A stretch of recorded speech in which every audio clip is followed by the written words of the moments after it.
Welcome back to Team Political Commentary. I'm your host, Eric Stevie.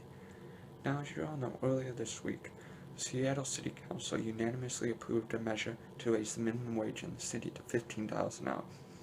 However, Paul Gigot, who's the editorial writer for the Wall Street Journal, doesn't like that because he says we need to keep minimum wage low to teach people they don't want to work those jobs.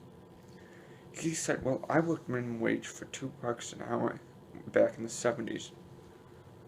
And he learned that he had to work hard and show up on time.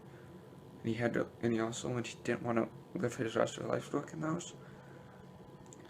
Well, if you adjusted his $2 an hour to inflation, it would now be $9.62. So he's even making more than they're making now. And it's not been high enough for full-time workers to live above the poverty level since 1968.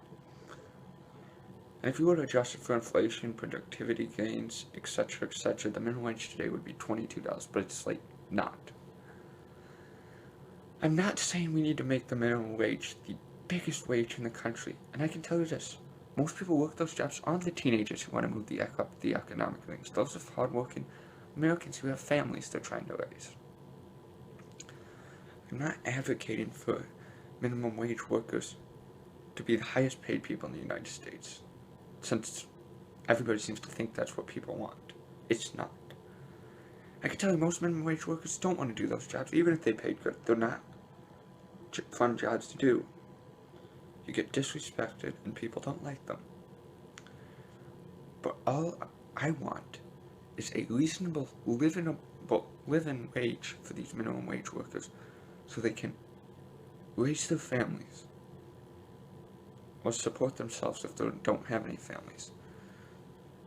And besides that, the point of a minimum wage is to be a livable wage, not a wage that you can't live on. At the very least, you need to be able to live on a wage.